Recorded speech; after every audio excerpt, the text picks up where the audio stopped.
Good evening, Little Masters, and welcome to episode 357 of the Prancing Pony podcast, where men wondered in what way I would honor Matt and reward him. I'm guessing you're going to hold a great feast and reveal my reward then, maybe? Perhaps? Maybe, maybe not. Folks, pull up a bench in the common room and join us. I'm Matt, the Nerd of the Rings, and I'm here with the Man of the West, who keeps his own counsel, Alan Sisto. Just don't take 3 months to come back, okay, Eorl? I need to take counsel, record episodes with you each week. Folks, join us as we hike up the Halifirien, quietly, of course, as we enter the 4th episode of our 6-episode sidebar through Cirion and Eorl. Well, Alan, if you need one of those stair lifts to get up the Halifirien, just let me know. No. They might have installed one for folks of a certain age like yourself. I see. Now, folks, no matter how you've arrived, whether you're on a podcast app or via stair lift, you're all welcome here in the common room at the Prancing Pony podcast, where we are reading and talking our way through Middle-earth with plenty of speculation and, in case you didn't pick up on it, bad jokes along the way. Yeah, we're going to have words about that, Matt. We do love our deep dives into the lore, though, discussing our favorite themes and a whole lot more. But we try to keep it light and fun, like a couple friends chatting at the pub, and we're glad you've joined us. You call that friends? Well, only friends can get away with such comments.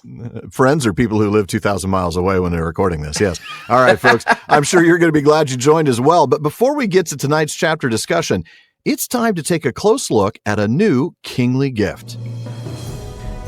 Now, joining us today for our Kingly Gifts segment is our friend Andrew Ferguson, but if you've hung out over at the Tolkien Collector's Guide, you'll know him better as Trotter.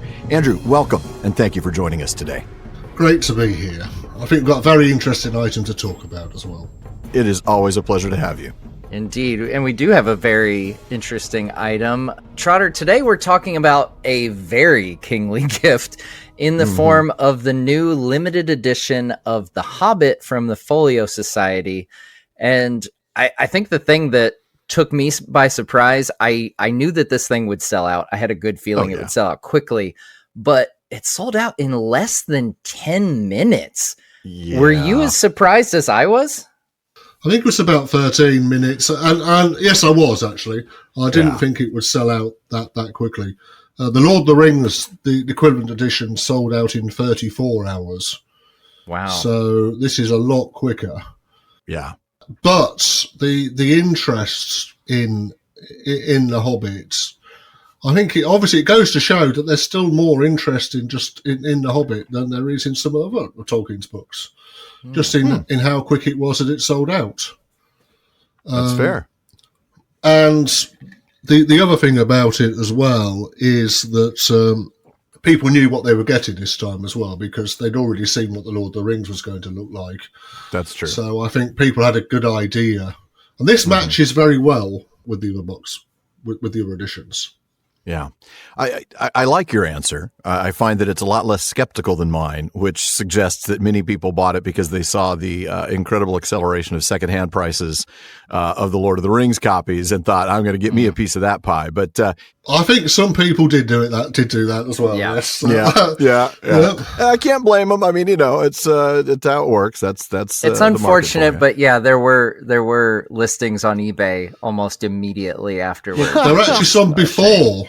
Oh, there were some before. Yes. We call that optimism, right? That is optimism. Yeah. I'd love to see the folks who put listings up for like double or triple the price not be able to get their copy in those 10 minutes. That would be great. Yeah. Now, for those who maybe haven't delved as deeply into the collecting world as you have, and even to some extent as much as I have, what is it about this edition, Trotter, that had folks clamoring to buy a copy of this book at a pretty hefty price tag, let's face it, of about $850 US? Well, I think it's largely the production quality of the book. When you talk about deluxe editions, there is different levels of deluxe, and in the Tolkien world, there's a deluxe, and then there's something called a super deluxe. The Children of Hurin, which you both now have of that one, is a super deluxe, and that's a full leather book. Yeah, but the closest really that the Folio Society have done is a limited leather, full, large size book. And the advantage of a large-sized book is the sheer size of the illustrations. Yeah. And really, it's the illustrations for me. The fact that they're so nicely done there. They're tipped in. And tipped in means that their pages are printed separately on different paper, and then they're sort of glued onto the paper. So they're not just printed with the rest of the book. Right. And those pages, the illustrations, I think, well, Matt's obviously seen his copy. They're absolutely brilliant. If you compare it with the ordinary version of the book and look at these illustrations, it's more like looking at the original ones that Alan Lee did. Yeah. Yeah, absolutely. They're actually like prints. You could cut them out. I don't know if people would do this and stick them on the wall. I don't know why you would, spending that much money on a book. But it's a very expensive way to do it, but you could. You're very right, though. I mean, the art pieces alone, having them tipped in like that, printed on special art paper rather than on the same paper in the book, being, hand inserted onto the pages, really does make for a striking read, as you're going through. And there are a lot of them, aren't there? Yes, there are, and there's some new ones. I think when Matt was talking to Alan, he said that he'd redone some of them as well, hadn't he? The illustrations. Yeah.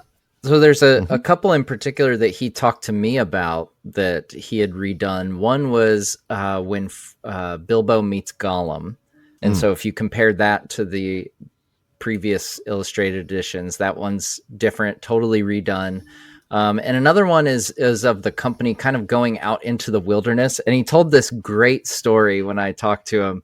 Yeah. So when Alan was doing that big batch of illustrations for The Hobbit a while back, he got to where he was right up against the deadline. He said it was like 3:00 in the morning the day before they were due. No. And he was trying to get one more done. And so he's doing this wash is what he said. And if he stops partway through, it leaves like a really hard line. So he has to keep going until he's done with this particular wash, and the power went out. And so he's sitting there for like 4 or 5 minutes, just like painting in the dark, and like praying for the lights to come back on, which they did. And so he was able to finish it, but it was really rushed. It was, not a lot of detail there. And so that was one. He said, his exact phrase was, it always niggled him how that was, that was done in such a hurry. So he went back and you put them side by side, and it's apparent, how much more effort and time, not to say he didn't put effort in, but how much more time he had this time around. And then obviously we also get the new Rivendell that comes as a separate art print as well. Yeah, that's lovely as well. The Rivendell art print. People might have been put off by the price of this because it is a kingly gift. It was very, very expensive. But one of the nice things that came out of the folio Lord of the Rings books was that obviously HarperCollins looked at this and thought, well, if they can sell them for that, well, we can do something very similar. And they did. Recently, they've just done a box set of 3 with the same illustrations pretty much by Alan Lee. And it's not been confirmed, but I think it's a fairly safe bet that the Hobbit will appear in the same format. I'd be shocked if it wasn't. From HarperCollins. And I also think that we might see the Silmarillion in this format as well. I would love to see that. Society. Yeah. I wonder whether they'll go to Ted Naismith, who's famously done the Silmarillion illustrated editions before, and whose work is stunning for that. I think. Somebody asked Alan if he would do it, and he said, well, no, really, that's Ted's area. And Ted has done all the illustrations already, so it makes much more sense to go to him than to ask Alan. Yeah, he does such a great job with those grand sort of landscapes, the almost mythic, and Alan Lee does such a great job of like maybe architecture and characters in a journey and things like that. So it'll be really neat to see if they do a Silmarillion. But speaking of that Lord of the Rings edition that you mentioned from HarperCollins, their deluxe edition, the quarter leather bound, the blue set that just recently came out. We did a Kingly Gifts on that with Don Marshall several weeks back. And I'll be shocked if there isn't a similar Hobbit edition that uses these same images. But of course, it'll be a standard bookshelf size version. Like you said earlier, Andrew, having it in this format, and you're not going to be traveling with this. These are coffee table sized books. And I mean, they're about as big as a coffee table. You don't want to drop it on your foot. No, you do not. It would hurt. It would definitely hurt. Yeah, the art pieces are gorgeous at that scale, no doubt. Yeah. I love the size of this book. Like the fact that it's oversized like this. I think it's what, about 14 inches tall, right? It's like 14 by 10 or something like that. Well, Folio Society obviously does come from the word folio, and right. I think these are a bit smaller. I think folio is actually a bigger size than this, but it's not far off a folio. And again, for coffee table books, and for art books, which really this is the perfect size for it. For the art pieces. Agreed. Yeah. Now, obviously, our minds turned to the illustrations pretty quickly there, and I think we're all of us in this conversation are suckers for illustrated editions as they come out. It's like illustrated by Tolkien. Yep, that sounds good. Alan Lee. Yep. Okay, let's get that too. But Trotter, what can you tell us about kind of the finer details of this book as far as, the cover material, the binding, paper quality, all those good things? It's a cloth on the front, but it's quarter bound in leather. So the spine is all leather with silver text. They're limited inside, so it actually has. And it goes into enormous detail inside on how it's made. Yeah. There's a lot of information on what it was done. It's limited to 1,000 copies. They're all signed by Alan Lee. Yeah. Which is one of the things about limited editions is really, if you're a collector, you actually want it to have a number inside it. And you want to be truly limited. To be truly limited. And these are. Exactly. A special edition is one thing, but calling it a limited edition when you are going to just reprint thousands and thousands of copies, it doesn't mean it really is limited, duh. No, and HarperCollins have done that in the past, these won't be. This will only be 1,000 copies of this. Yeah. And the paper, I just find it's just fantastically nice paper. It, as Matt says, it's really nice to sit down and actually have this to read. I don't normally read these really expensive books, but I'm thinking about reading this one because I just like it so much. Yeah. The same with the Lord of the Rings. It's it's so good to look at the visual contrast, as you're reading the text. It's nice and easy to read. It's, nice margins, nice spacing. Everything's visually attractive on the page. Yeah. Yeah. So obviously if you do have the Lord of the Rings, this complements it very well. This is actually, it's designed to complement it, and it does. Mm-hmm. Yeah, absolutely. I'm sure anyone who bought that Lord of the Rings was like, well, now I have to get the Hobbit because it matches. Yes. Yeah. That might explain the other reason, one of the other reasons, I should say, why it sold out so quickly. And I believe with the Lord of the Rings, was it also 1,000 or was that 1,500? Yes, it's 1,000. They're both 1,000. Yep. So everybody who bought that is going to want this, and that might explain why it went so quickly. All right. So obviously, we're all blown away by the colored illustrations that are throughout the book. We talked about the fantastic quality of those prints, but I have to say, I think the pencil sketches throughout the book are really fantastic. And those were actually caught me even more off guard because I was surprised by the size of them. I mean, I'm looking at an image right now that takes up half of one page and like a quarter of the next. It's Bilbo and the dwarves being carried away by the eagles, and that was wonderful. It's fantastic. I love it. Yeah. So what about you guys? What are your favorite elements of the book? Well, my favorite character in the Lord of the Rings and in The Hobbit is Gollum, and there's some great pictures of him in here. It's absolutely brilliant, including there's a really nice, I don't say nice, there's a really horrible picture. That's what you want though for Gollum. You don't want it to well executed. It's well executed. He looks absolutely horrible in it, which is exactly what you want, of him creeping about in his cave. Yeah. And it's a pencil drawing by Alan. It's absolutely brilliant. Yeah. It's really, really good. It's amazing to see how he can sketch out something like that, in minutes, it seems. He just... Yes. Yeah. His talent is unequal. They're all right. And he's even done edging around the colour plates. They're nice as well. So each of the colour plates has an edge around it. Yeah, I really think, from an illustrated point of view, Alan Lee has sort of excelled himself on this edition. That's saying something, because he's done a lot of amazing work, especially with The Hobbit. His illustrated Hobbits have always been beautiful to look at.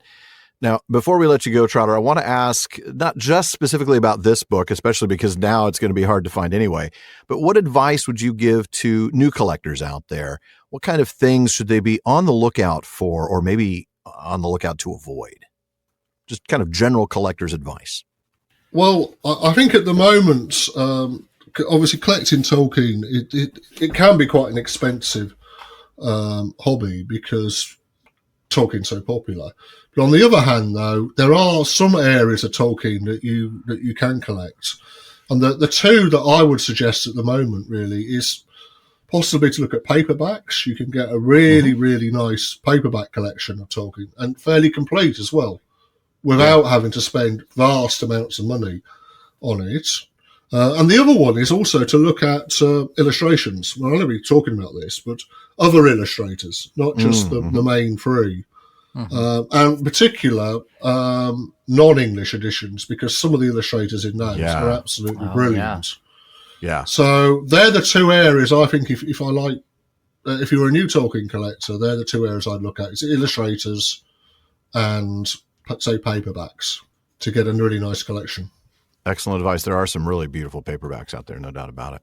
Well, it's always great to chat about The Hobbit and beautiful editions of Tolkien's books, but it's time we get back to tales of a more unfinished variety, I should say. Trotter, thanks for joining us. Alan and I, we're going to get back to Cirion and Eorl and learn about some beacons. The Halifirien was the highest of the beacons, and, like Elenach, the next in height, appeared to stand up alone out of a great wood, for behind it there was a deep cleft, the dark Firion Dale, in the long northward spur of Ered Nimrais, of which it was the highest point. Out of the cleft it rose like a sheer wall, but its outer slopes, especially northwards, were long and nowhere steep, and trees grew upon them almost to its summit. As they descended, the trees became ever more dense, especially along the Mering stream, which rose in the cleft, and northwards out into the plain, through which the stream flowed into the Entwash. The Great West Road passed through a long cutting in the wood, to avoid the wet land beyond its northern eaves. But this road had been made in ancient days, and after the departure of Isildur, no tree was ever felled in the Firion wood, except only by the beacon wardens, whose task it was to keep open the great road and the path towards the summit of the hill. This path turned from the road near to its entrance into the wood, and wound its way up to the end of the trees, beyond which there was an ancient stairway of stone leading to the beacon site, a wide circle leveled by those who had made the stair. The beacon wardens were the only inhabitants of the wood, save wild beasts. They housed in lodges in the trees near the summit, but they did not stay long unless held there by foul weather, and they came and went in turns of duty. For the most part, they were glad to return home, not because of the peril of the wild beasts, nor did any evil shadow out of dark days lie upon the wood, but beneath the sounds of the winds, the cries of birds and beasts, or at times the noise of horsemen riding in haste upon the road, there lay a silence, and a man would find himself speaking to his comrades in a whisper, as if he expected to hear the echo of a great voice that called from far away and long ago. I love that passage. I love that. That is such a cool, the tension that you can feel there for these beacon wardens. But we'll get to that. Yeah, definitely. Now, we skipped the note that Christopher gives us at the very beginning here, explaining why the story of Cirion and Eorl is opened with a long note on the Halifirien.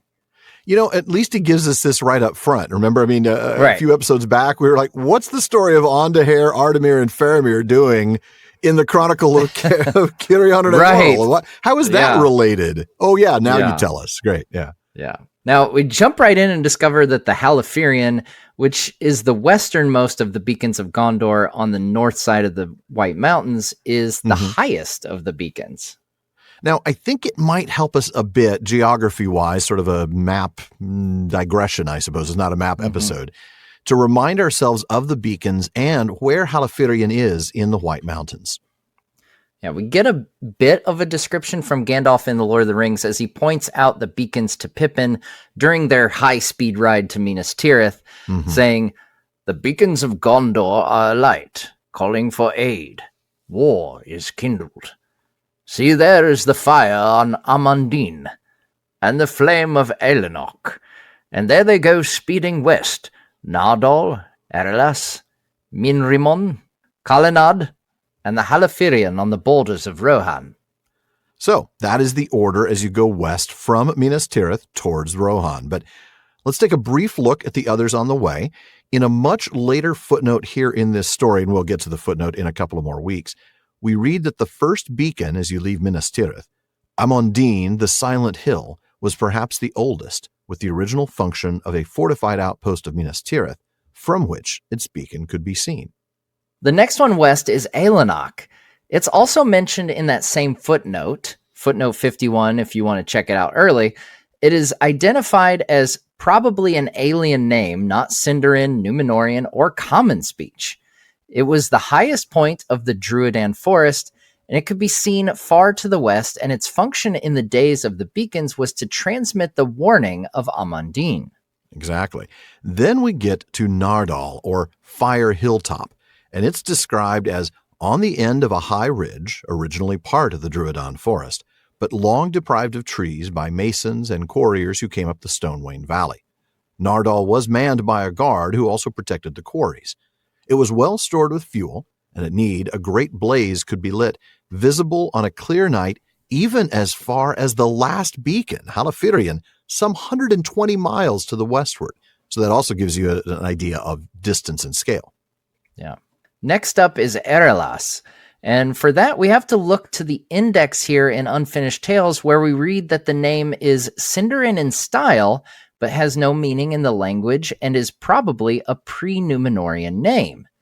Then we go to Minrimon, which is simply Peak of the Rimon, which, again, in the index is described simply as a group of crags.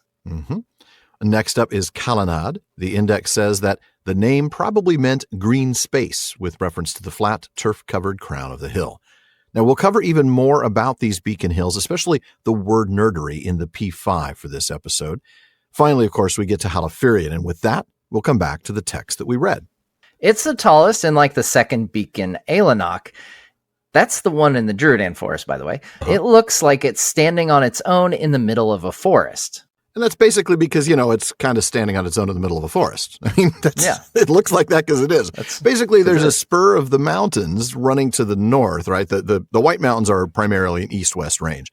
So there's a spur running to the north, and then there's a big cutting in that spur, so it leaves the Hill of Halifirien sort of standing on its own.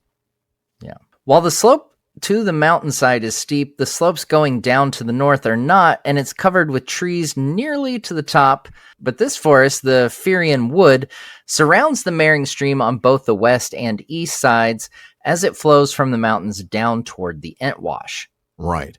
Now, the Mering Stream cuts the forest then into an east and west halves. Well, not really halves, but east and west portions. The Great West Road then cuts it in two, north and south. So you've got the stream running north-south, and you've got the road running east-west, so it kind of cuts the forest into these four parts. Remember that the Mering Stream is, after all this, the border between Rohan, or the Eastfold, and Gondor, the region of Anórien. And another reminder, the Great West Road is the road that runs from Minas Tirith to Edoras, then to the Fords of Isen before it becomes the north-south road, crosses the Grey Flood at Tharbad, and heads all the way to Fornost. That's a long road. It's known as the Greenway when it reaches Bree, of course. You probably remember that. And it is that same road that goes ever on and on, originally built to link the two Númenórean kingdoms in exile, Gondor and Arnor. But it's an old road and no one cuts trees in this forest anymore, not since Isildur left Gondor in the year 2 of the Third Age. That's right. Nobody's cutting down trees and putting up a parking lot here, that's for sure. Nobody except the wardens, though thankfully they're not putting up parking lots. Now, with that, though, let's shift our perspective to those wardens and to the hilltop itself. Yeah, it says the warden's job was to keep the road open along the path to the summit. And that summit path began at the point where the road entered the Firien wood and continued past where the trees ended, leading to a stone stairway to the site of the beacon. Now, nobody lived in the wood, and even the wardens didn't stay long, right? They'd stay in their lodges that were near the summit, but below the tree line, presumably just to make them a little more comfortable to live in. They would rotate shifts. It doesn't say how long, but honestly, I can't imagine these were more than a few weeks at a time. I don't know. I mean, it did kind of pop into my head, like, I wonder how long they're here. Are they here for a week? Are they here for a few days? Are they here for a season? But I can't imagine it's more than 2 to 4 weeks or something like that before they rotate out for another team. Yeah, I know that we certainly wondered that, or I did anyway, when watching the films where the beacons are literally on the peak of the mountains. I know, which is crazy because how long are those people there? Yeah, you would never do that. First of all, it'd be way too hard to get people up there, let alone fuel for the fires. And second, that's where the weather's going to be.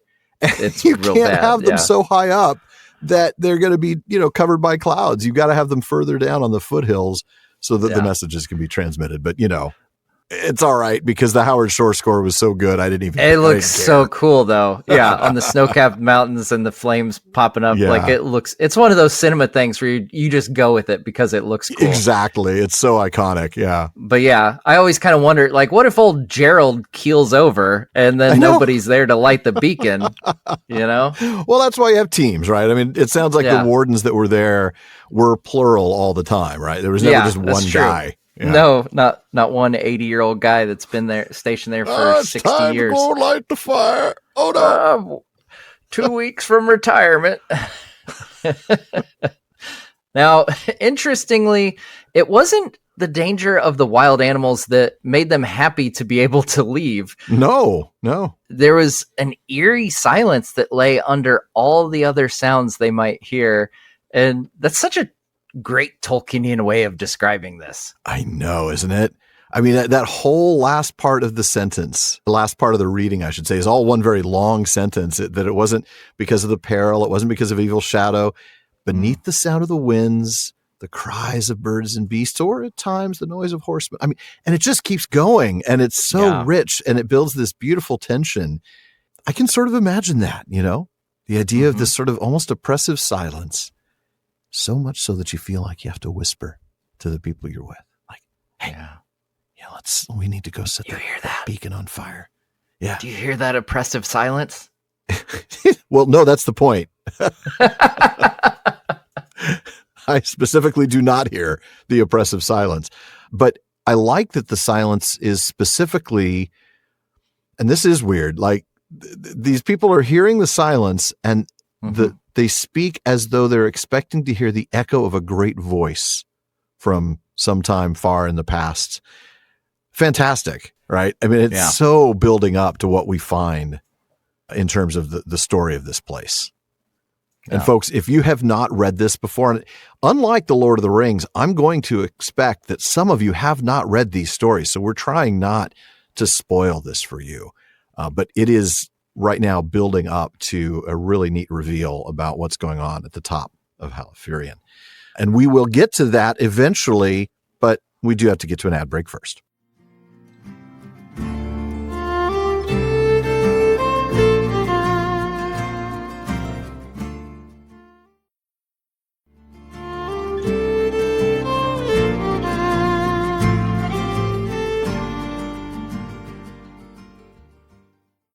Now, soon we'll get back to the Hill of Awe. But before we do, we want to remind you that there's a lot more talk going on at the Prancing Pony podcast than just us.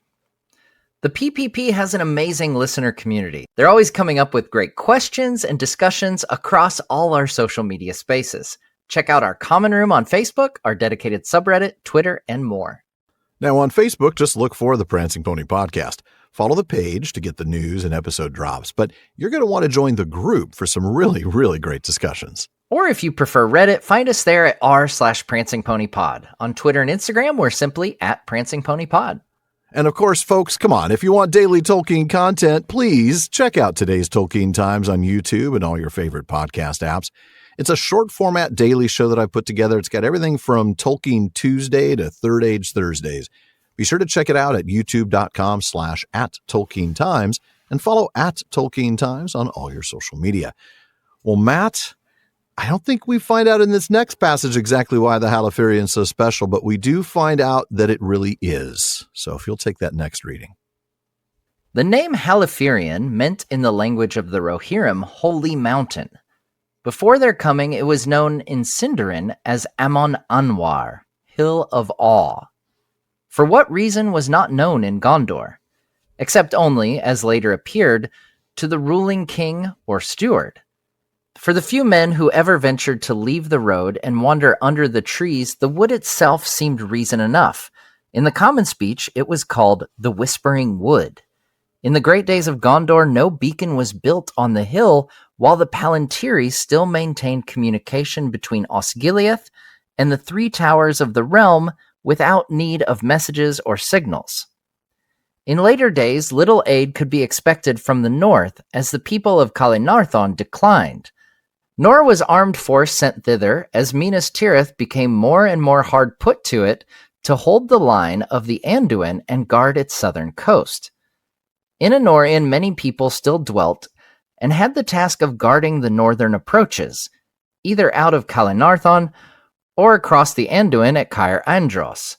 For communication with them, the three oldest beacons, Amondine, Elenach, and Min Rimon, were built and maintained, but though the line of the Mering stream was fortified, between the impassable marshes of its confluence with the Entwash and the bridge where the road passed westward out of the Firien Wood, it was not permitted that any fort or beacon should be set upon Amon Anwar.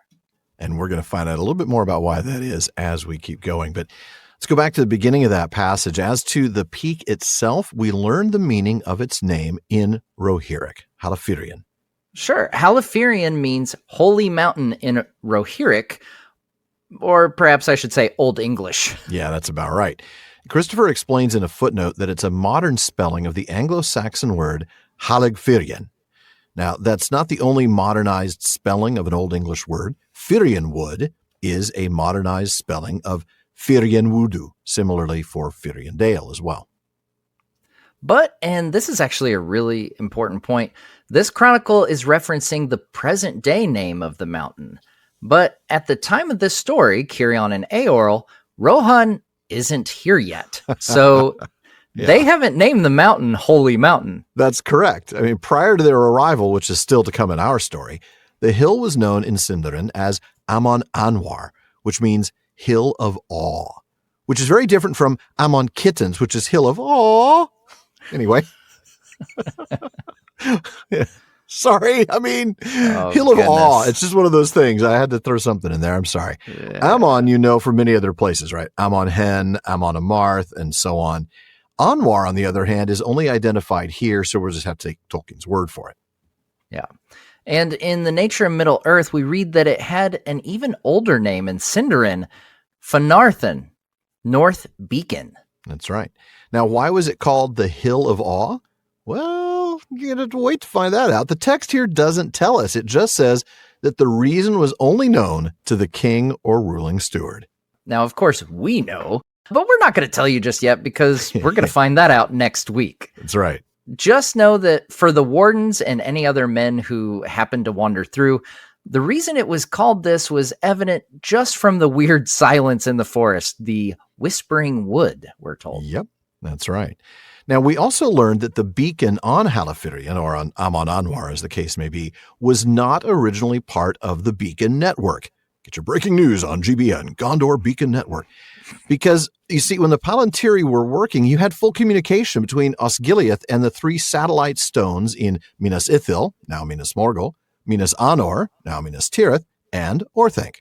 And because there really wasn't a point to building the beacons so far west, After all, the folk of Calinarthon weren't numerous and couldn't really send much help to Gondor. And Gondor couldn't help them because they were too busy holding the Anduin and fighting off corsairs in the south. So no, I will not accept your friend request is basically what they're saying. Yeah, basically. Yeah, what's the point? Right. I mean, sure, there were folks in Eorl, and they guarded the approach to Gondor from Calinarthon and from the Anduin. But for that, they only needed those 3 easternmost beacons. Yeah, and those are Amondine, Elenach, and Min Ramon, which are also the 3 oldest. Right. Interesting footnote here tells us that the full system, including Halifirien, was only in place after the Rohirrim settled here, quote, for its principal function was to warn the Rohirrim that Gondor was in danger, or, more rarely, the reverse.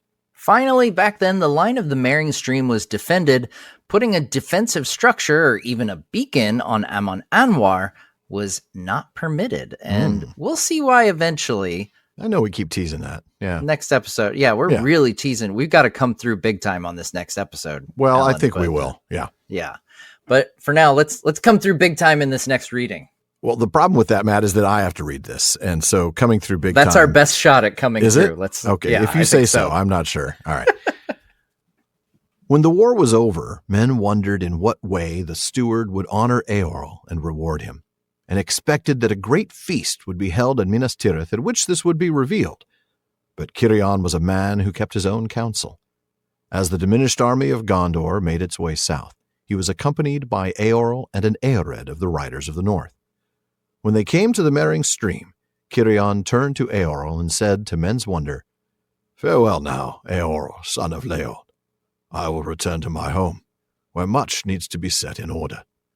Calinarthon I commit to your care for this time, if you are not in haste to return to your own realm.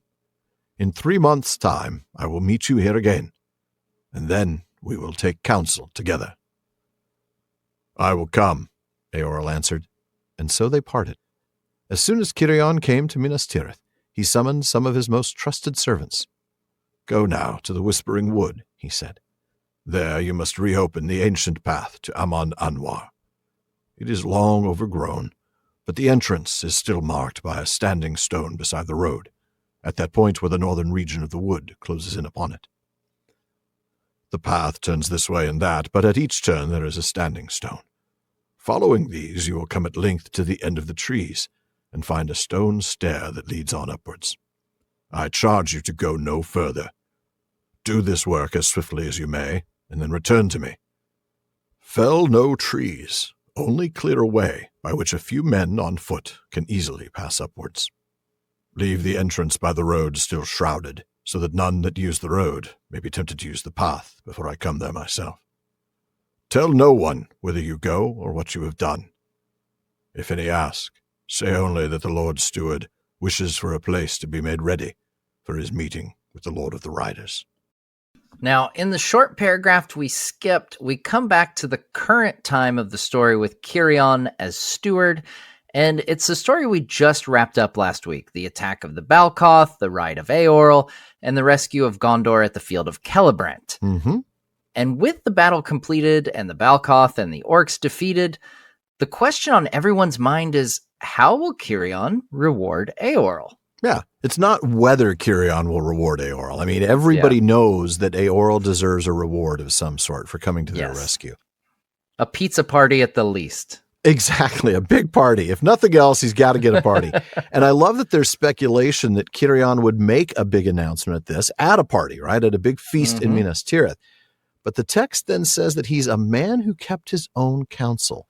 Yeah. You know, he's quiet, I see this also as a little bit of humility, but he's also very determined. Like, I'm going to do what I'm going to do. He'll listen to his advisors, but he's not going to talk about what his own decision-making process is. And we find Cirion leading his forces back to Minas Tirith, and by forces, I mean much smaller army than he probably left with, thanks to the losses in battle. Yeah. And he's heading south, and as he does that, Eorl and an Eored of his riders are keeping him company. That's right. Now, before we go much further, I want to take a little bit of a closer look at Eored, right? We glanced briefly at Eohera last week. That's horse host. That was the entire force of his group. But I think we should take a few minutes in the footnote to this part of the story to look more in depth.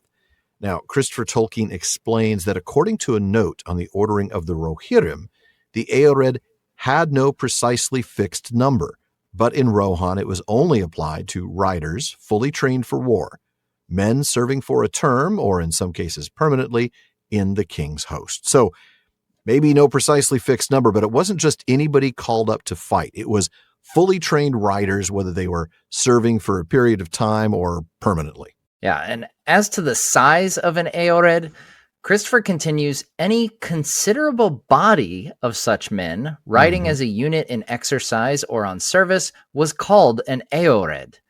But after the recovery of the Rohirrim and the reorganization of their forces in the days of King Folkwyna, 100 years before the War of the Ring, a full Eored in battle order was reckoned to contain not less than 120 men, including the captain, and to be 100th part of the full muster of the Riders of the Mark, not including those of the king's household.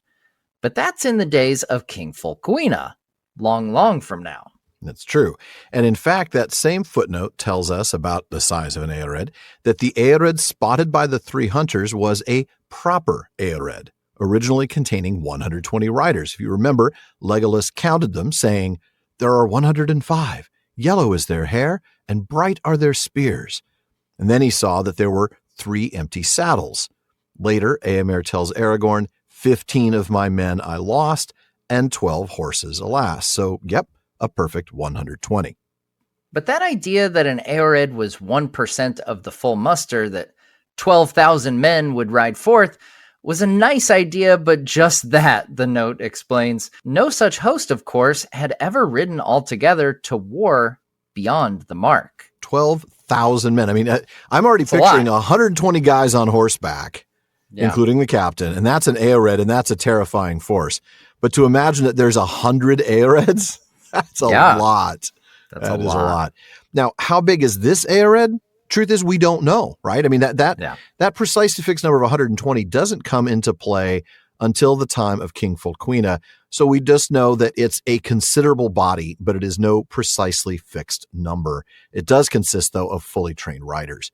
Now, we didn't read this last week. Instead, we just mentioned that Eohera is a word meaning horse host. But Christopher does explain more. The full muster of the cavalry was called Eohera before he explains the linguistic root. These words, and also Éothéod, are of course Anglo-Saxon in form, since the true language of Rohan is everywhere thus translated. They contain, as their first element, Eo, horse. Eored is a recorded Anglo-Saxon word, its second element derived from rad, riding. In Eohera, the second element is hera, meaning host or army. Éothéod has theod, people or land, and is used both of the riders themselves and of their country. Now, back to Cirion and Eorl. They get to the Mering Stream, and Cirion parts ways with Eorl, but he does so in real style. He explains that he has to go back to Minas Tirith, but that he's leaving this land, the entire land of Calenarthon, which is pretty sizable. It is. In Eorl's hands. So long as he isn't in a hurry, to get home. Yeah, exactly. Never mind that we'll eventually make this your home, but that's, Yeah. He also says that he'll come back to this spot, right? The Mering Stream, which is the border between Anórien and Calenarthon, eventually the border between Gondor and Rohan. Come back here in 3 months and we'll catch up then. Yeah. Fast forward a few days when Cirion makes it back to Minas Tirith, and he's getting down to business. He's taking care of some stuff, and he's got some instructions for his most trusted servants. Now, why the most trusted ones? Well, as you can clearly tell, there's some secrecy involved here. Don't tell anybody where you're going or what you're doing. And as we'll see next week, the mere existence of this place is not widely known. The instructions for these trusted servants: go to the Firien Wood, that's the Whispering Wood near Halifirien, reopen the path to the Hill of Awwwww. And he gives them instructions or guidance, sort of as how to find the road, how to stay on the road. Makes it very clear, do not go any further than the stone stair. And he wants the job done quickly and quietly, then come back and let him know that the job is done. Right. And interestingly, don't change the entrance to the path. No one should be tempted to use this, before Cirion shows up. He says, don't don't chop down any trees. Not only don't chop down any trees, because we know there's some sort of a little bit of a taboo about that, but also keep the entrance to the path shrouded, which is an interesting choice of words. Let's talk about that level of secrecy. First of all, this isn't going to be a road that a lot of people use in the first place. There is no communication with the Kingdom of Arnor because there's no Arnor. Yeah. And, the only people that are going to be going here are going to be communicating with what is still the Gondorian realm of Kalanarthon. But there's not a lot of people there. So, okay, people might use this road, not very many. Why do we want to keep them off this path? Why do we want to prevent them from seeing that it's there and then exploring? Yeah. What's the point of the secrecy? Why are we trying to make sure nobody knows about this place? Yeah. I think because of the importance of what is there, not like strategically or anything like that, but just more symbolically symbolically. I kind of reverentially. Reverentially. Yeah. I wonder if maybe it's not so much concern of people knowing about it, but, more so what enemies might do to this reverential place. It's not, maybe it's not so much keeping it, from other Gondorians, but more so like the more the word spreads, the more this area that is now like in the middle of a depopulated area of Gondor, it's less protected now than ever. Yeah, the beacon wardens aren't going to be able to withstand an attack, that's for sure. Right. Yeah. Interesting. Yeah. I mean, obviously we'll be able to talk a little bit more about that and more openly when we It's very hard to talk about it when I know, isn't without it? saying what it is. I want to say that it's because of but I can't tell you that. Yeah. I will say though, in a way, this makes me think nowhere near the scale, but the way that in Numenor, the Menel Tarma was a sacred place. Yeah. That's really what's going on here. This is a sacred place. And there's a connection to the Menel Tarma that we'll talk about, I think, more at length next week. You don't want teenagers loitering and stuff, Yeah, you're right. You don't want anybody going up there. You don't want anybody, you don't want skateboarders going up there and deciding they're going to grind on this like nice stone rail that they find. Yeah. None Get of out that, of here, please. you hooligans. Hooligans. Yeah. I love it. So, of course, these most trusted servants are going to have to sign some NDAs. They don't get to tell anybody where they're going. They don't get to tell anybody what they're doing. But they are going to get the job done, hopefully. So, speaking of getting a job done, we're going to take a quick break, and we'll come right back.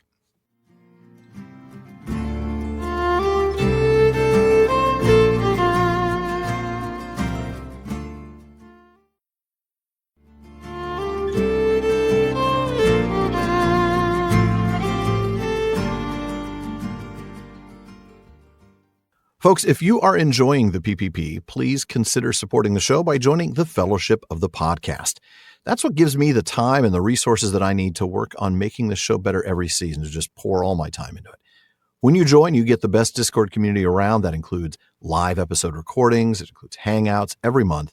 You can also get episode postscripts, ad-free episodes, free merch, and a lot more. You can also become part of our Questions After Nightfall episodes, or even join us as a guest in the North Wing. So please go to patreon.com/prancingponypod to show your support and join the Fellowship of the Podcast. And of course, you can always help us out by giving us a rating and review on Apple Podcast and a rating on Spotify. And please recommend us to your friends. In the meantime, Matt, would you pick up where we left off? Sure thing. Yeah, what happened after all that work was done?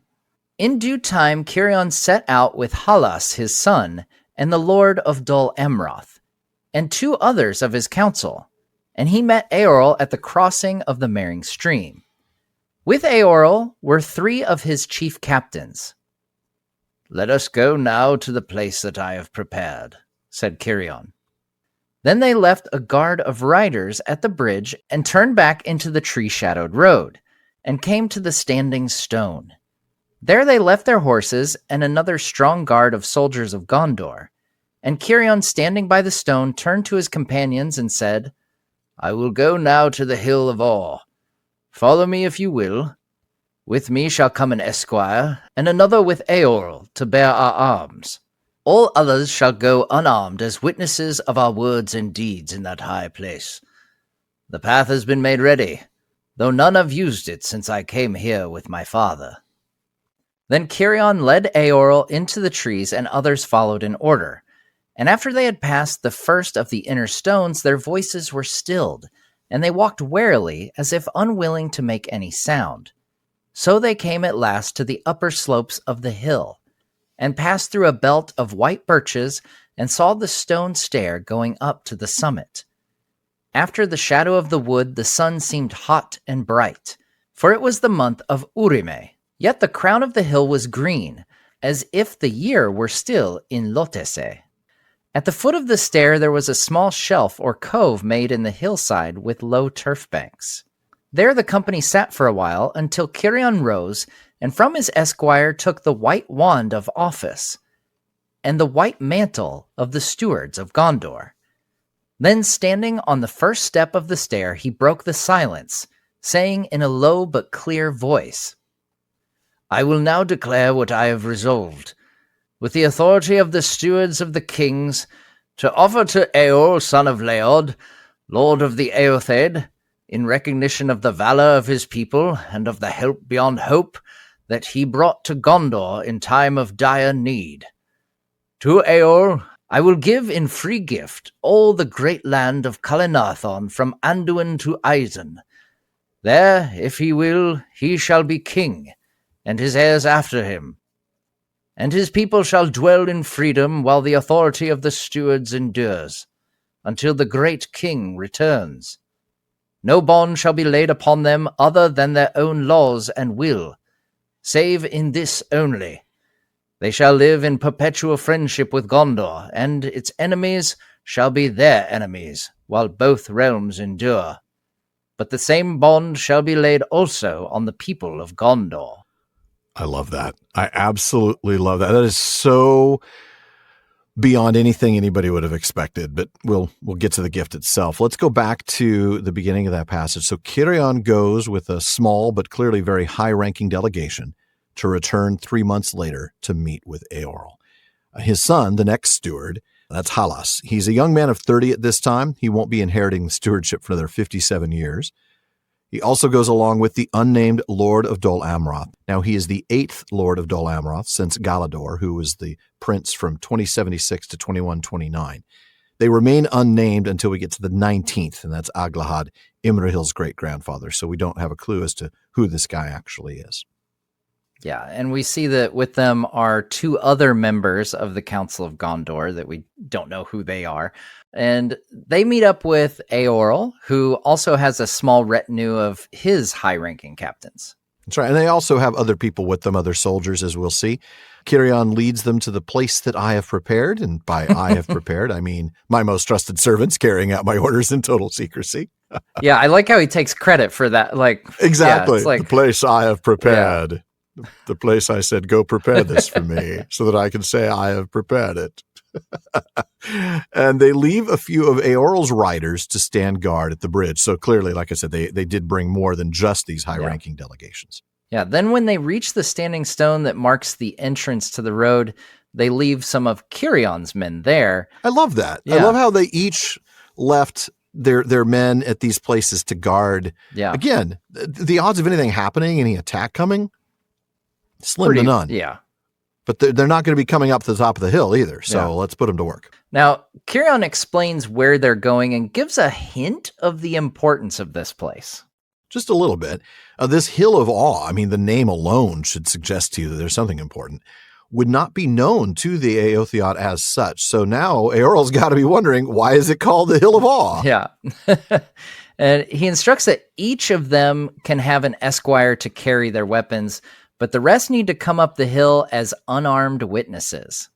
Now, real quickly, esquire, that's a late Middle English word. It comes to us through Old French from Latin scutarius, meaning shield bearer. So that's why he's going to be able to carry the arms.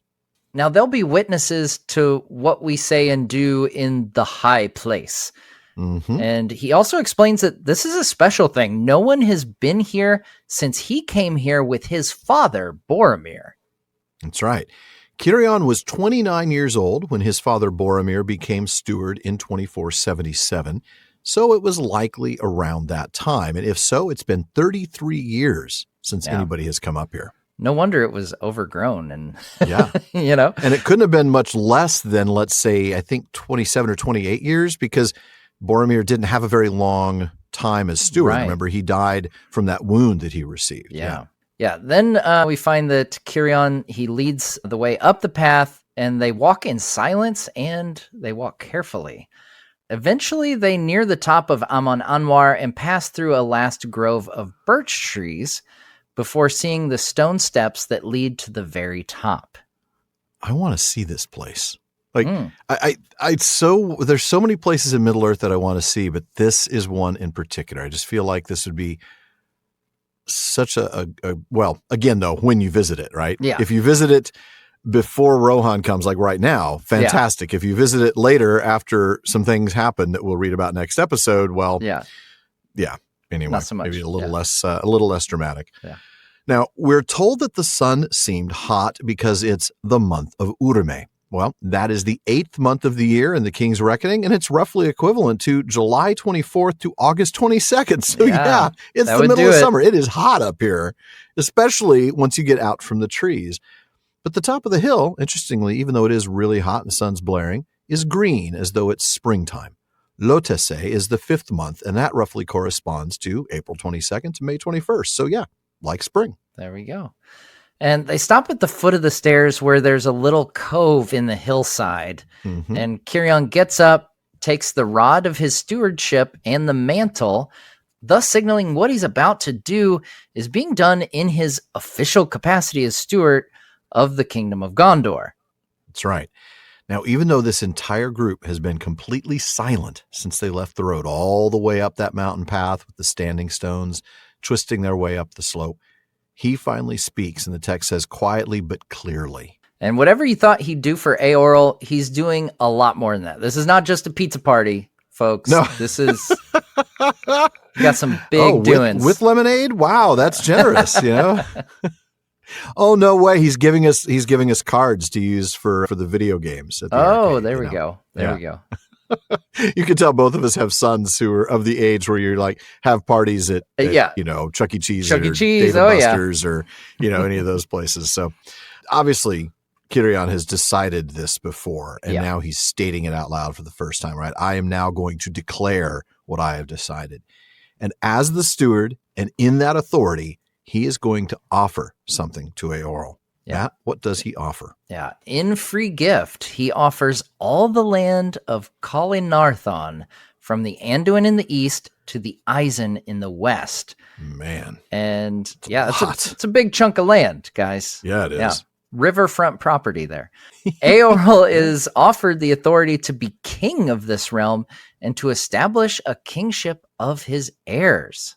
That's right. This is not just come here and, you can use it while you're alive. And then, Eorl, after you die, your people got to get out of here. Yeah. No, you can establish your realm here. And this gift is offered essentially in perpetuity. Yes, he does say, while the authority of the stewards endures until the great king returns.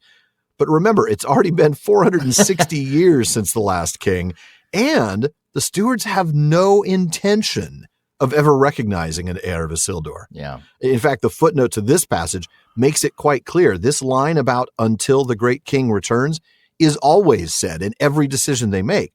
But as the kings have been gone for nearly 5 centuries, Christopher writes, it had become a formula that few believed would ever come to pass. Yeah, in episode 350, you and Don looked at Appendix A, Part 1 there. It's on the stewards. And A1, paragraph, subsection 4. It's like lawyer speak, man. It really is. Yeah, there's a lot there. But you guys read that each new steward indeed took office with the oath to hold rod and rule in the name of the king until he shall return. But these soon became words of ritual little heeded, for the stewards exercised all the power of the kings. And even though there were some of the people who believed a king would return from the ancient line of the north, we read that the ruling stewards hardened their hearts against the thought of this. That's right. Even more, Don and I looked into the nature of Middle Earth, where we learned that a lot of what the stewards did, the rod, the fact that they didn't wear a crown, the plain banner, the white plain banner that they had, all of that in the name of the king stuff, that was just, quote, part of the ritual humility of the ruling stewards. And Tolkien added, I say ritual, and he puts that in little quotes, because it was impossible that any king should return unless he were a descendant of Elendil from Isildur, not an Aryan. But from Pelindur onwards, the ruling stewards were determined not to receive any such claimant, but to remain supreme rulers of Gondor. Yeah. So, as good of a steward as Cirion is, he does not anticipate a king ever returning. No.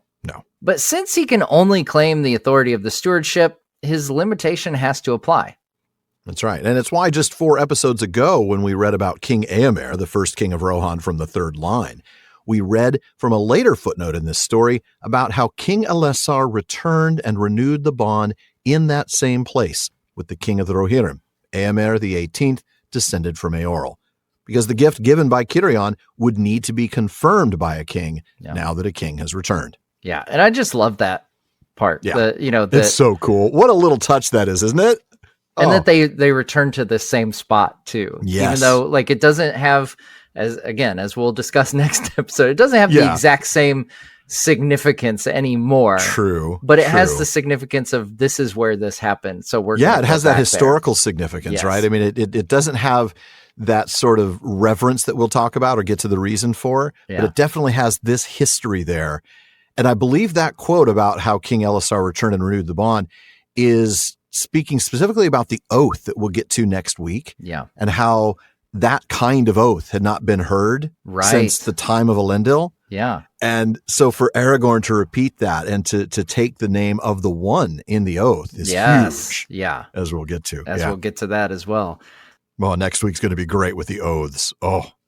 Now, it's worth noting here that this isn't a vassal state or any, subservient relationship, but there is a condition, alliance. It's described as perpetual friendship, and it's really a mutual support treaty. This is not a one-way street, again, not a vassal state. Gondor owes Rohan just as Rohan owes Gondor. I love that. I mean, this is such a neat thing to think through. It's not like, okay, you guys can come here and establish this, but keep in mind, you're really just a subsect of Gondor. You're going to be subservient to us. You're going to pay us tribute, but you get this really nice land and it's a lot bigger and a lot more fertile than your land at the sources of the Anduin. Yeah. I know up there he doesn't do any of the political stuff. Right. Yeah. I know that you're dealing with overcrowded stuff and you really want some open lands. You can have this land, but you'll have to give us 10%. There's some conditions, No. Yeah.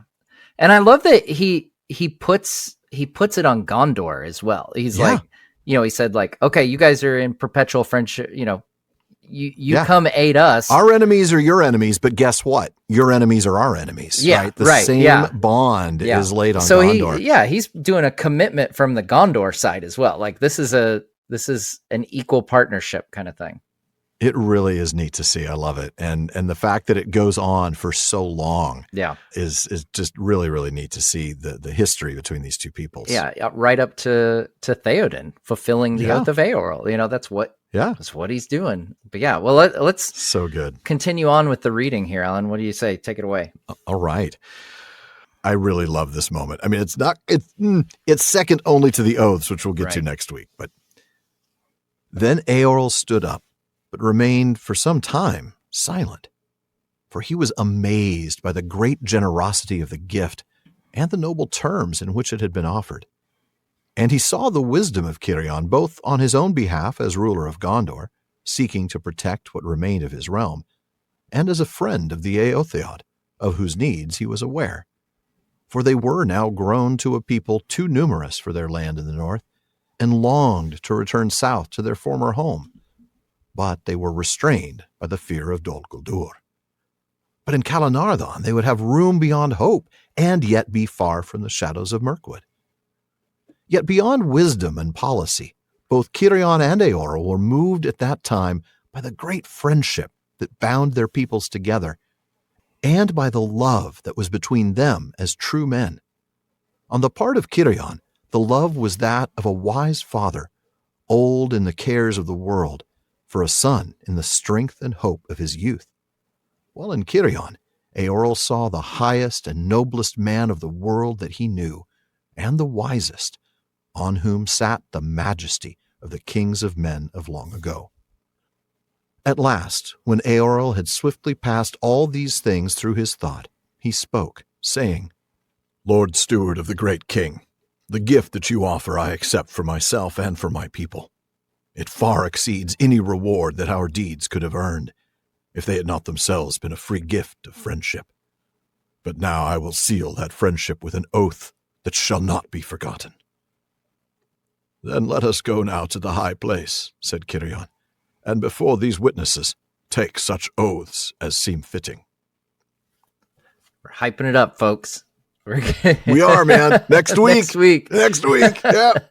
Now, we see here Eorl is rightly amazed. This is an incredibly generous offer by Cirion.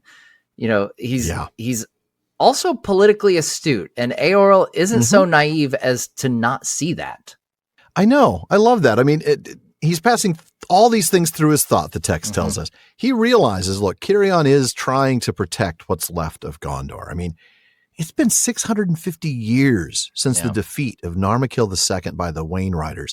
That's when Gondor was forced to abandon all of their lands east of the Anduin other than Ithilien itself. Yeah, and they've not won any of that land back, and their realm continues to be threatened in all directions. Eorl knows that Cirion knows that having a populous nation as an ally protecting one of your major borders would be a huge plus. Yeah, it's a nice thing to have. If you have the means, I highly recommend picking one up. And he also knows that Cirion's aware of the current concerns of him and his people, of the Éothéod. He knows that Cirion's aware that they've outgrown their lands in the north. Yeah. In fact, we learn here that they'd love to come back to the Middle Vales of Anduin, where they first moved with Marwhini more than 600 years ago, but that would be too close to Dol Guldur, which has grown significantly in strength and evil since their departure. It's not a neighborhood you want to move into. No, it has definitely gone downhill for sure. The HOA is terrible. The guy who runs it is just, it's the worst. You don't want to cross him. Couldn't get me into an HOA. Don't get me started. So in other words, Eorl recognizes that this is a win-win, right? Eorl and the Éothéod get new and spacious lands to grow in, safe from the dangers of Dol Guldur, while Cirion and Gondor gain a powerful ally on their northern border. Yeah, that is so important and so very Tolkien. It's not the political advantages of this relationship that have moved Cirion and Eorl. It's genuine friendship between Gondor and the Éothéod. Exactly. And I think even more importantly, it's the love shared between these two men themselves. And Tolkien gives us the way that each of them views one another. I just got to say it's beautiful. I love this. Yeah, Cirion loves Eorl as a wise father, old in the cares of the world, would love his son in the strength and hope of his youth. You know, I know there are a million old jokes to be had here. I'm sure if I was going I bypassed it out of respect for thank you. I appreciate that. Elder. I'm pretty sure Don Marshall and I would have talked about the whole father-son thing. I'm too old to be your son is the problem. Exactly. Like I'm just old enough to give you a hard time once in a while. Yeah. You're like a younger brother who was an accident. Yeah, exactly. That's a really good way to put it. Yeah. I prefer the term surprise to accident. Exactly. Fair enough. Yeah, the gap's too big for it to be like, oh, you were the next. Of course you were next. No, you were like, whoa, hey, hey. That was coming. Yeah. So, you know, I could have run with those as the opening gags to this week. I almost did, but I also knew you didn't see me as the highest and noblest man in the world, so I just left it there. A reminder, folks, Cirion is 61 years old at this moment, and Eorl is 25. So yeah, there's definitely that the way they see each other is not quite like peers, but more like a father-son. Cirion's own son, Halas, is 30. So no wonder Cirion sees Eorl in this light. I mean, you're younger than my son, of course. Here's this incredible young man who's risen to be the Lord of his people and who came into that role so young. Yeah. Eorl was 16 when he became the Lord of the Éothéod, thanks to his father's death, when he fell off the horse, right? After he fell off Felaroff, who was not yet named.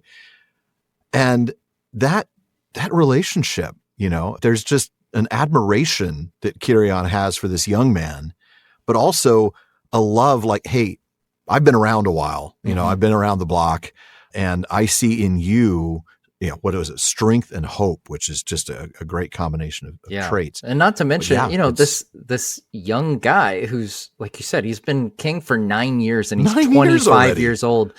I mean, he just majorly bailed him out and saved his people. You can't necessarily, that's not necessarily something you expect of a 25-year-old. No, it's a maturity and an understanding. I mean, remember when we read this last week, Eorl realizes when the message gets to him, we have to do this. Yeah. If we don't do this, we're next. Yeah. Right. He's got a maturity and a wisdom to him where he realizes he can't just function on his own and be like, well, that's your problem, man. Right. Yeah.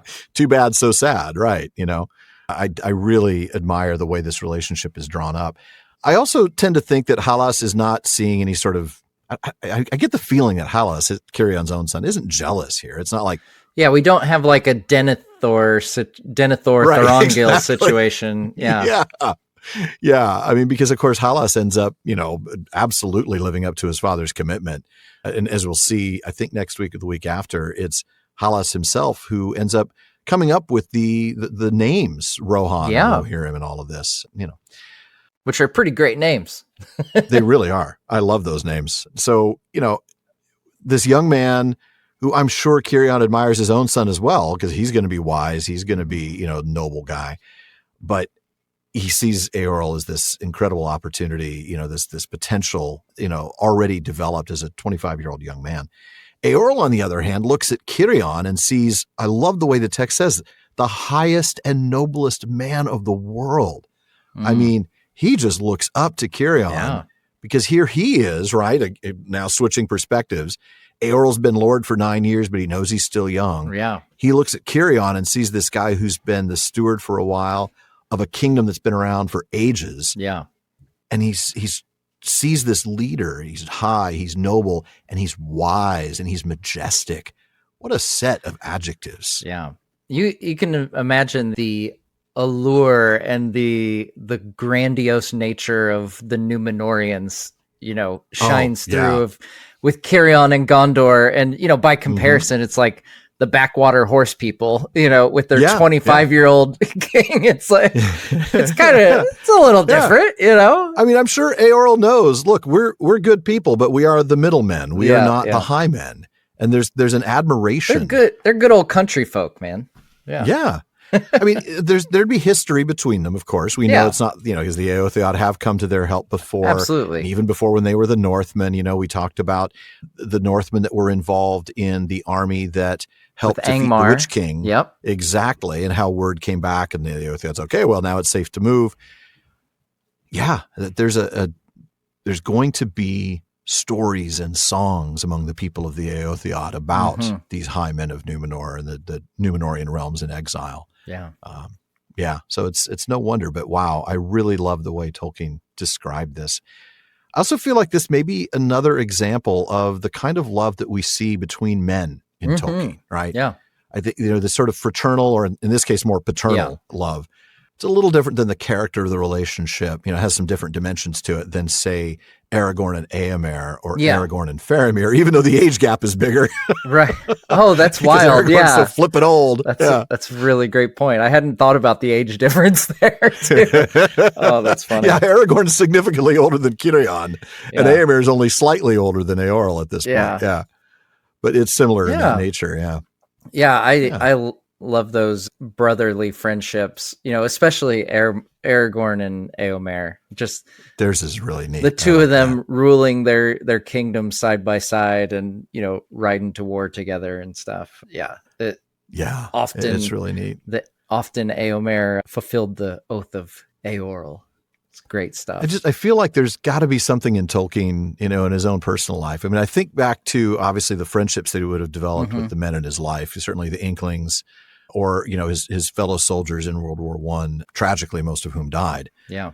But you also think maybe of an officer and a Batman come to mind, right? Frodo Sam is almost the one I'm seeing here in that regard. A little bit, yeah. Where there's this I mean, it's different because Frodo doesn't see Sam as the lord of anybody, but right, yeah. there definitely is from definitely Sam looks looking up to him. Yeah. The high and noble and wise and majestic. Certainly Sam views Frodo in that light. And of course, Frodo's much older, for Frodo fans is who don't older, know yeah. in the books, like Frodo's much older than he's like 20 some odd he's years no older Elijah than Sam. Wood, he's he's Elijah Wood's not even all these years later. He's not even to the age where Frodo would be in the books. I'm barely at the age that Frodo was when he left with the ring. Yeah. Which makes me feel young again. There you go. There you go. Now I just need Peter Jackson to do a dramatic close-up on my eyes. Yes. No, I really do love the way Tolkien frames these relationships. He's not afraid to really give us words that are deep and meaningful about connections between these men. Yeah. Love. He doesn't shy away from the word love here. Mm-hmm. And I think that's a beautiful thing. That's just fantastic. I really, really enjoy the way that Cirion and Eorl are portrayed here. But, setting aside the political gains for either side, it's clear these men lead their people out of love too. Yeah. Not just the love that they have for each other, but the love they have for their people. And I think it's that drives them to come together as allies out of that same love. Yeah. And after thinking it through, Eorl replies to Cirion here with gratitude and in friendship, and he accepts the gift on the behalf of the Éothéod, acknowledging that it was more than their actions could have earned. And, I love that because he makes clear here that their actions, right, the actions of the Éothéod, they were also a gift. Yeah. The Éothéod would have come to Gondor's rescue without this gift. Cirion didn't have to say to his messengers, tell Eorl that we're in need and that if he comes with his people and saves us, we will give you this big land. Right? Yeah. Then it's a payment. Right. It's a then payment. They're mercenaries. No. Exactly.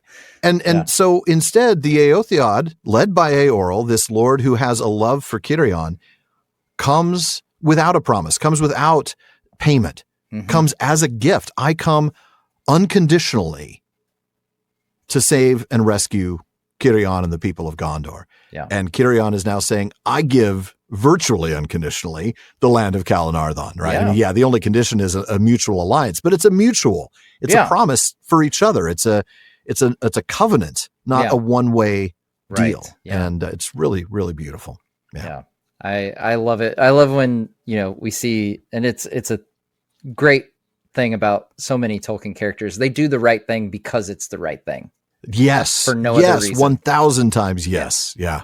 I love that. Yeah. And we see here that he offers to confirm this perpetual friendship with a very memorable oath. I love that. Eorl's like, okay, if you're going to give me a gift, we got to do something to commemorate this. Yeah.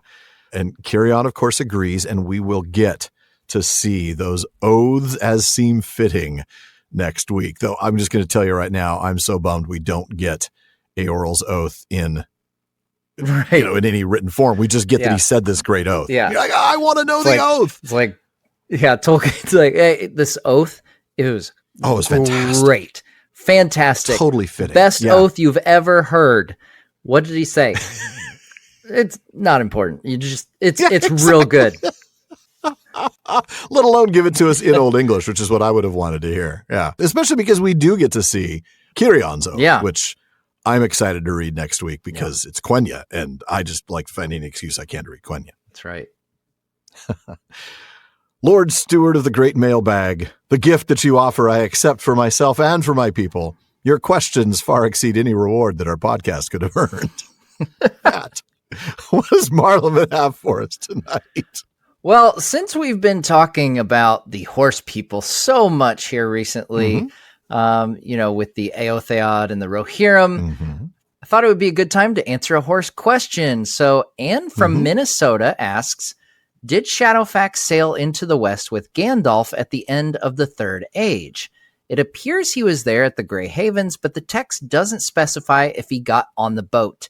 Can animals even come to the Undying Lands? Interestingly, folks, one of the challenges that I have with writing these episodes is I often give my mailbag questions to my co-hosts and say, hey, come up with a good question. Let's talk about this. Obviously, Matt didn't know that we actually talked about this at the end of last season, but this gives us a chance to put a different spin on it. So we're going to take a look at this question again. So even if you have listened to us before and, some 30 episodes ago when we talked about this, I feel like, hey, it's still fun to talk through, especially now that we've been spending so much time with the Éothéod. Obviously, Matt, if we were limited, and I shouldn't just say Matt, I should say Anne, if we were limited to the texts that Tolkien himself published, this would be a pretty open-ended issue, right? We wouldn't really have a solid answer. So let's track Shadowfax as a reader would for the 26 years between the time The Return of the King was published and the time the letters were published. First, we know that Shadowfax is with Gandalf when he parts ways with the hobbits before the scouring of the Shire. "Goodbye, dear friends. Not for the last time, not yet. Goodbye." He turned Shadowfax off the road, and the great horse leaped the green dike that here ran beside it. And then at a cry from Gandalf, he was gone, racing towards the Barrow Downs like a wind from the north. Now, that, of course, is when Gandalf goes to just hang out and chill with Tom and Goldberry for 2 years. Just does he? As one does. He's there the whole time. I think it does imply that he was just hanging out. Yeah, they have stuff to talk about. They do. I do know that. He's very anxious to get to sit down with Tom for a while. I don't think I could put up with him for 2 years. Can you put up with Tom Bombadil for 2 years and his various rhyming? The question things? is, would you start to talk like him? Would you pick up some of that? Well, that's the thing. I have this weird headcanon that everybody who listens to the show by now knows because I've mentioned it every time Tom comes up. You know how we get to see him speaking in trochaic tetrameter? Yes. I think that he changes his meter every month or every season. Oh. So, that's just when we caught it. So just for another giggles. time he speaks in iambic pentameter, and another time he just uses limericks. I mean, I feel like, he must mix it up because otherwise, maybe. I don't know. Yeah. Trochaic tetrameter for thousands of years would get boring eventually, I would think. I don't know. Maybe I'm wrong. Yeah. It's just my own weird little silly headcanon. But yeah, I think that you would definitely start being a little more sing-songy if you were hanging out with Tom and Goldberry. I think you probably would. Yeah. And I mean, anyway. That's an aside, but it is. That's what we do here though, is asides. That's true. Yeah. I also think Gandalf's been upgraded since the last time you met Tom. So that is true. So Tom's got a lot to find out from Gandalf. Maybe he's got some insight, and I know people who think that Tom is a Iluvatar think that I know that he's not. I know he's not. But I'm just saying that for the benefit of everybody else. But people who think that make the connection and say Gandalf was sent back by Iluvatar, so that's when he realizes, whoa, Tom's a Iluvatar. But that's not the case. It's just conspiracy theory stuff. Yeah. That I've seen on the interwebs. Anyway, Middle Earth is not flat, by the way, just so you know. Middle Earth is now not anymore. A globe. Yeah. Now, okay, so getting back to Shadowfax, what we read in the Grey Havens chapter is a bit more cryptic. So obviously, Shadowfax was with him when he goes to meet Tom Bombadil. So a couple of years later, fast forward a couple of years, we find the Grey Havens chapter reads, "Then Círdan led them to the Havens, and there was a white ship lying, and upon the quay beside a great grey horse stood a figure robed in all white awaiting them." Then a bit later it says, "Then those who were to go were glad, for they knew that Gandalf also would take ship with them." Now, this description might throw off some people. We've talked about this before, but if you assume that Shadowfax is white, whereas here it's a great gray horse, but he's described, remember, as a flash of silver in the sunset. And we're also told that by day his coat glistens like silver, and by night it is like a shade. We've talked before about how he's a white horse, but he's a gray horse. Yes. And this research, actually, I've looked into this topic before, and every time that I do and look for the quotes and everything, I end up going down interesting rabbit holes of equine research. Would those be horse holes instead of rabbit holes? Yes. Yeah. So horse holes. I go down horse holes of research. But apparently you can spot a truly white horse because they will typically have a pink nose. Also like an albino. Yeah. Kind of. Okay. Yeah. But a gray horse with a whitish coat will have a black nose. Ah, yes. So there you go. That's, and for the equine experts, if I'm totally botching this and Google failed me, let us know. But for what it's worth, I checked, and Shadowfax in the films does indeed have a black nose. Not that the films are always the guide to what's accurate, but yeah. No, but I'm saying like in this case, like if it is in real life, a gray horse, it would be considered a gray horse if it has a black nose. Correct. Then the films got that right rather than casting a horse with a pink nose. So there you go. That's a good point. Yeah. Now, we do eventually discover that this is one of the mysteries that Tolkien himself responded to. I mean, yes, okay, the text says that the horse is there, and even if we assume that's Shadowfax, we're not told that he gets on the boat. But Tolkien says yes, he did. And we look at a letter that he wrote back in 1965 that, of course, we didn't see until 1981. So that's why I said, the people had to wait, a quarter of a century to find this out. This is the letter that we quoted several episodes back at the end of last season. I think Shadowfax certainly went with Gandalf across the sea, though this is not stated. I feel it is better not to state everything, and indeed it is more realistic since in chronicles and accounts of real history, many facts that some inquirer would like to know are omitted, and the truth has to be discovered or guessed from such evidence as there is. I should argue so. Shadowfax came of a special race, being as it were an elvish equivalent of ordinary horses. His blood came from west over sea.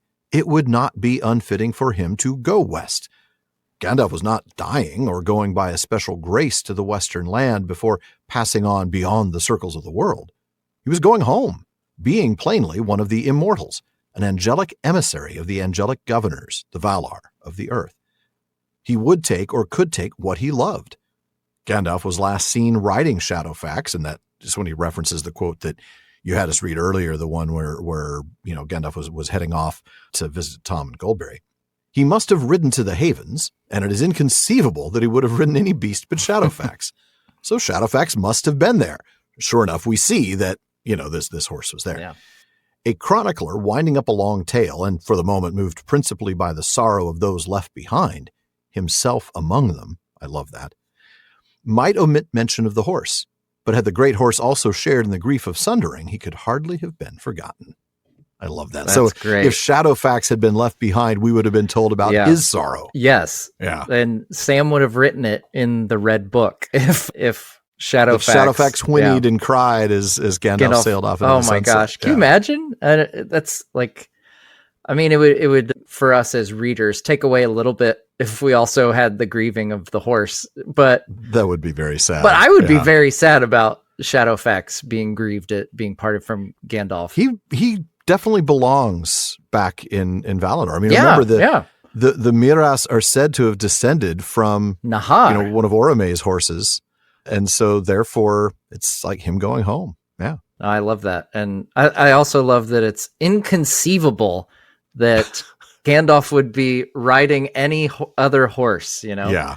Why would you? Right. Yeah. It would be, imagine if you owned a Ferrari. Mm-hmm. Now, I know that the comparison's not the same because the more you drive the Ferrari, the less it's worth, and maybe the maintenance bills are too much. But if you've got a Ferrari and the means to drive it all the time, are you going to drive anything else? Right. No, you're not. You're going to drive that car everywhere you want to go. And of course, Gandalf is going to ride Shadowfax everywhere he goes.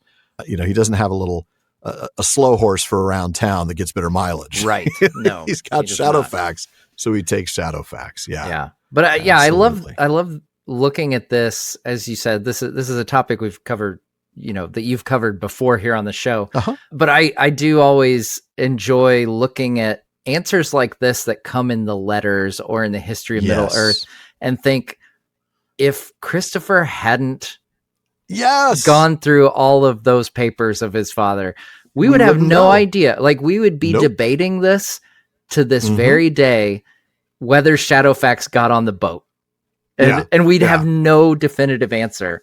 And I love that we can confidently say, yes, he was with Gandalf and went to the West. I agree. I like that. It's also interesting that Tolkien says something, just a little bit ago, we complained about the fact that we don't have the actual text of Eorl's oath. But look at what he says. Since in chronicles and accounts of real history, many facts that some inquirer would like to know, read us, are omitted, and the truth has to be discovered or guessed from such evidence as there is. Yeah.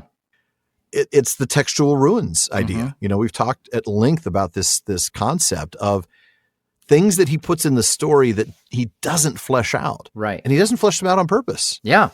Like, that's the way a real history would read. I think to something we talked about not too long ago, when Aragorn mentions in The Long Dark of Moria, talks about how Gandalf is more sure in finding his way in the dark than the cats of Queen Beruthiel. Yes. And like, what? No other comment. Yeah. No other comment. Just, oh, of course, the cats of Queen Beruthiel. I'm sure I know what you're talking about. Right. No, I don't. Aragorn, would you explain? Yeah. And, we have to end up going in depth, and we find out for a long time, actually, that Tolkien didn't have that story written. He tells in a letter, yeah. There is a backstory for everything, he says to somebody. I don't remember the actual quote, but he's basically telling him, look, I've got all the backstory fleshed out on all of these stories. I'm just not sharing it all, except for a couple of things. And I can't remember what the other one was, but one of them was the cats of Queen Beruthiel. He didn't have a story. Just dropped it in there. It's like, oh, we'll figure it out later. Yeah. But then eventually, that's exactly right. Eventually he does figure it out, and he comes up with a backstory for her. Which is it's great. A really fascinating one. It's a really unique and cool backstory. Yeah. Though I still want to know why that King of Gondor married a black Númenorian, because he thinks that that's where she came from, that she would have been, descended from the Kingsmen who had, founded the realms, like Harad and stuff. So, or Umbar, I'm sorry, not Harad. Yeah. Yeah. Their loveless marriage. Yeah. It's like, yes. What? And he was the first of the childless kings. Yeah. I do love these, like you said, the textual ruins. I think it is a huge thing that makes Middle Earth feel so real that, it's this awesome kind of middle ground, I'd say, where he's fleshed out so much, and there are so many connections and so much history, and yet there are things that are so tantalizing that you just don't know the answers to, and it makes it feel like real history. Like we have so many mysteries in our world that, like, I get sucked into every dang one that I come across on TV or streaming or something, where it's like, oh, the mystery of this, ancient ruler, and all these. I can't think of any specific ones off the top of my head, and that's okay, because if you did, somebody would be like, "Oh, there's no mystery. This is what we know." It's like, I mean, okay, so the guilty pleasure one is like when I watch Finding Bigfoot. it's like spoiler alert, they're never gonna find him. But man, isn't it fun to like think of these mysteries and like these breadcrumbs and stuff, or Loch Ness Monster as a kid, and all this stuff.